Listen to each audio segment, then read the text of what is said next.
Well, the Nigerian Midstream and Downstream Petroleum Regulatory Authority is threatening to revoke the licenses of depots and petrol marketers selling above the official pump price of 165 naira per litre.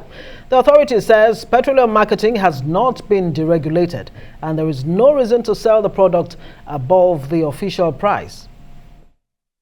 Shut down Adova. Shut down. Adovas is under maintenance, so we shut down where they had their products and they were selling beyond the control. And Adova is a major marketing company. You know, they are getting their products directly from NNPC, and they're also getting it with some level of comfort because it's not like cash and carry. So they had no reason to increase their price beyond reason. What do we do next? We can revoke any license. We don't need to shut your depot. We don't need to shut your facility or retail outlet. We just have the mandate as a regulator to withdraw or revoke your license. And once we revoke your license, we notify all the relevant stakeholders that deal with you in the business to also know that if you do not have license, they deal with you, they're also breaching the regulation and they're breaching the process. And that's exactly what we are going to do because we cannot continue like this. Nigerians are suffering. Spot on. Well, joining us now is Dr. Maurice Ube, who is a consultant at the Association of Distributors and Transporters of Petroleum Products. Thank you so much, Dr. Maurice Ube, Thank you for joining us on the news tonight. Right. Happy New Year. Same to you. Not many Nigerians could say that a couple of days ago, spending their nights and Christmas at the petrol pumps waiting for petrol. Very true. What is responsible for these differentials? We've had the official rate for petrol is 165 naira, but then Yenegua and many other places, you see them selling for as high as 400 naira. Very true. What's going on? A lot is going on. Happy New Year again, and Happy New Year to Nigerians. I wish Nigerians can really enjoy a wonderful holiday period. And this discussion should have been had much further away before this time around. This should have been had in October, September, November, before the yearlitude. People have been suffering. A combination of factors have led us to where we are today. Primarily, the depot and tank farm owners are the critical issues why petroleum products are selling at the prices they are selling over the country. If you travel to the southeast, from the information and feedback we've been getting, excuse me, from our members, the product is selling between 350 and 400 naira per litre, unconscionable.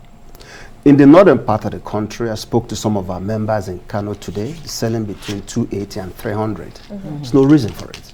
This product is getting to the tank farms and depot owners at 148.17 naira. That's what actually they're getting most of these products from. Therefore, there's absolutely no reason for them to sell into the independent petroleum market as members for 225, 230, 240 in some cases. So we are dealing with an issue of price gouging. Right. Most critically by those who own majority of the tank farms in the country and the petroleum depot owners. That is where the factors. Yeah, but how are they able to get away with that? Is it a failure on the part of the regulator, which in this case, NMDPRA? Is that what it is? And, you know, saying or threatening to revoke licenses of, well, corrupt petroleum marketers, will that even solve the problem? Too little, too late. I think the petroleum regulator should have come hard, really hard, on these tank farm owners and depot owners. This issue should have been dealt with months before now. The regulators should be strictly regulating these owners of tank farms and depots. They should have been having better, tighter supervision of what they're doing. If possible, have a joint task force between themselves and independent petroleum marketers who control or own majority of the filling stations across the country, so they can target those who are gouging the general public. A member of independent petroleum marketers who buys fuel, who buys these products at 225, 230, cannot sell to the general public at 165. It makes no business sense. He has to sell at a profitable rate. And if these tank farm owners and depots are selling at the approved rates by which the federal government are giving them these products, we should not be buying fuel at 200 naira per litre. But there seems to be a lot of blame game and shifting the goalposts and all around here. You are pointing to the fact that it's the fault of the tank farm owners and the depots. We've also heard of transportation costs from those depots and those tank farms to the pumps, and so people have to make profit, like you've said. So where exactly do we, put the blame here, really? Because transportation cost has also increased according to marketers and transporters like you, which you represent, beg your pardon. So where exactly is the fault here? Fortunately, I consult for both the transportation owners, the Association of Distributors and Transporters, and also the independent petroleum marketers. Those are two of my clients. The truth of the matter still remains that, yes, the transportation cost has increased. The members have had several meetings with both the National Petroleum NNPC in terms of getting these products at reduced prices, discounted prices. This way, it can get to the various petrol stations across the country at reasonable prices. The transportation cost cannot, under any circumstances, account for selling fuel anywhere in Nigeria for 350 to 400 naira. What should they account for? What is the reasonable price? 180, 170, somewhere around that limit. Also, there are bridging claims. So there are accommodation that goes in to try to ameliorate the cost of transportation for these products. Right. So nobody should be selling fuel for 350, 400 naira per litre. It is unconscionable. Well, not so long ago, President Buhari actually, approved the addition of 10 naira for this, transporters, the so-called bridging claims. Did that even go far enough? Because with what we're seeing right now, where the problem has not been solved, what exactly is that elephant in the room that needs to be addressed so we don't keep coming back to this, vicious cycle? What is the more fundamental solution? Okay, it's, in this industry, there are short-term solutions and long-term solutions. Start with the short-term solutions. First and foremost, I will bring it to the doorstep of the regulatory agency. The regulatory agencies should come down hard on the owners of these tank farms and the depot owners to make sure Nigerians are at least getting these products at reasonable prices, especially at this time of the year. People are stuck and grounded and stranded in their villages and various communities, especially those that travel for the holidays. So, like I said, this discussion should have been had earlier. The petroleum regulatory agencies should have been doing this months and months before now. People are, as we speak today, can't go back to Lagos and Abuja and to various wherever else. They are, because fuel is selling for 400 naira per litre. It's unconscionable. Now, the short-term solution, first and foremost, is first make these products available. The product has to be available all over the country. Secondly, make sure the independent petroleum marketers get it at regulated prices. Do you support the IPMAN, the independent marketers, when they say they also want to, be part of the distribution process? Absolutely. We've been talking about it. Not just distribution process. They should be allowed to import, be honest with you. Not just NNPC as sole importer. There's the monopoly of NNPC is part of what the problem is. If you allow several marketers who have the financial capacity and muscle to bring this fuel, there'll be abundance of this product all over the country. I won't be talking about 300 naira per litre of fuel.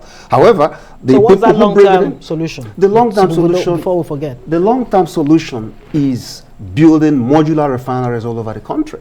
If you don't have modular refineries to process these things locally than importing all the time, this problem will continue to repeat itself. It's not going to stop today. So the issue is for the government to support many people in the oil and gas industry who have the financial capacity to begin to put together technical partnerships to build modular refineries in strategic locations in the country. That is our long-term solution. And not until that time, when these modular refineries can be in existence all over the country, we'll continue to suffer this. And let me borrow your word. I think it's unconscionable that the regulator seems to be the toothless bulldog.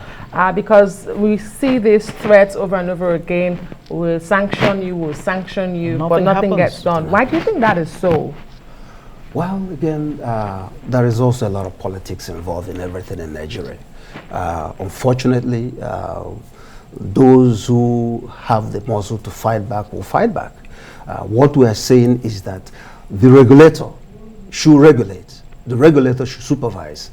Regardless of who you are, regardless of how powerful you are, regardless of who owns the filling stations or who owns the depots, the regulator should do their job, regardless of who these people are, because they are holding Nigerians ransom. Exactly what are the punitive measures really available, to this regulator to, wield, really? They can shut down the depots. They can shut down your license. They can stop giving you products. There's a whole variety of arsenals they can use. And then we had the union going on strike because their members have been penalized. Exactly.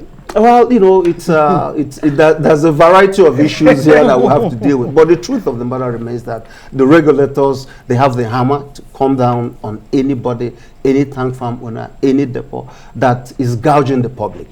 Let's talk about the PIA, the Petroleum Industry Act. I mean, so much, hope was placed on this law. Now it's, it's here. Over 6 months already, if my memory serves me right. Why has it not really addressed these fundamental issues? Because it was expected, number one, to provide for a free market-driven arrangement in the sector. But the industry is still, of course, very highly regulated. True. The part of the problems you will have with the PIA is the fact that some of our members did not really participate in the drafting of that bill. But they were asked to make contributions. Truly, because they have been at loggerheads with each other for quite some number of years. So they could not come together to really participate in the drafting of that bill. So as much as that bill is what remains the template for the oil and gas industry right now, it falls short of meeting some of our members' needs and necessary tools that they need to participate actively. Specific aspects, if you can. For instance, like I was saying, if these members are allowed to import petroleum products into Nigeria, there's no reason why we're talking about what we're talking about today. But isn't there a question of quality and standard in opening up for everybody to if it's an all-comers affair? Yeah, the standards are basic. The standards are basic. The NNPC has standards. Remember a couple of months ago, that was bad fuel. Dirty fuel, yeah. So it has nothing to do whether 100 or 1,000 people are importing it. If you set the standards, it's tested where at the port of departure, it's tested at the port of entry. So if you have a standard, everybody adheres to that standard. So because you open it up doesn't mean the standard is jeopardized. And in spite of the fact that the NNPC is now an operator, not necessarily a regulator, it still is is still monopolizing the importation of fuel. Should that, subsist, or what exactly needs to happen quickly as far as that's concerned? I have continued to say, and our members have continued to shout, that NNPC should not be only people importing fuel into Nigeria. They should open it up. You can't expect just one entity bringing fuel to satisfy a market like Nigeria and think the market will be available enough. It is not. And when you talk, they say they have supplies for 30 days. 30 days fuel supply for a country like Nigeria, it's not enough. You need to open up the market so that people who have the financial muscle and capacity can bring in these products and distribute it all over the country.